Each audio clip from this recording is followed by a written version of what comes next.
கூட்டத்துல கலைஞனா நான் ஒருத்தனாவது மிச்சம் இருக்கனே. மட்டிக்கினாரு ஒருத்தர் இவரை காப்பாத்தணும் கத்திரி இவரை காப்பாத்தணும் கத்திரி. என்ன ஒரு ஆச்சரியம், ஒரு வழியா டேடார கதையும் முடிச்சிட்டாங்க போல இருக்கே. அதுவும் சாதாரணமா இல்லையே, வேட்டை கொடுத்து கையிலே கொடுத்துருக்காங்கன்னு நினைக்கிறேன். இந்த இடத்த தொலைவனா இவனோட பாடி பார்ட்ஸ் எல்லாம் கிடைக்கும் போல இருக்கு. மரியாதையா என் கைய விடுற அறிவு கட்டவனே.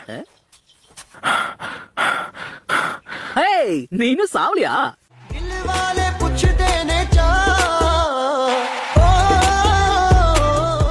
டோபி, கடவுளுக்கும் ஒரு அளவுக்கு தான் பொறுமை இருக்கும். இன்னொரு தடவை என்ன நீ கிண்டல் பண்ணனா உனக்கு பேசுறதுக்கு வாய் இருக்காது.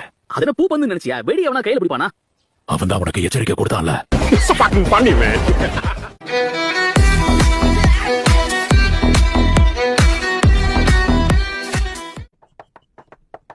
இருங்க லேடி சுனாரி, இந்த படக்கு இப்ப நான் ரெஸ்ட் ரேங்க் மிஷனை கொடுக்க போறேன். நிஜமாவா? எஸ் ரேங்க் மிஷனா? நிஜமாவா? நீங்க நல்லா தானே இருக்கீங்க எபிசோ சென்சே? ஒண்ணும் இல்ல, ஹாட் ஸ்பிரிங்ஸ்ல ரொம்ப நேரம் இருந்ததால ஜலதோஷம் பிடிச்சிக்கிச்சு. பொண்ணுங்களை நோட்டம் விட்டுட்டு இருந்தேன்னு சொல்லுங்க.